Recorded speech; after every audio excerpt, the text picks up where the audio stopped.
Hello, hope you guys are doing great. And in this video, we are going to be basically seeing how we can create a dog classification app. And we're going to basically train our model from scratch for different dog breeds.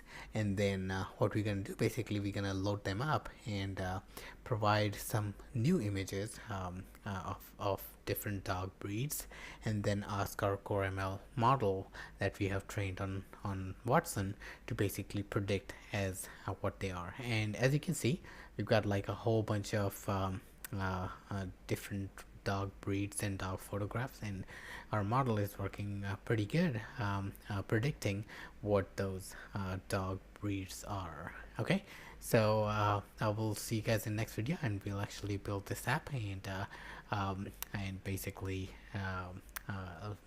use train and use the dog breed classification. Okay, thanks again for watching. I'll see you guys in the next video.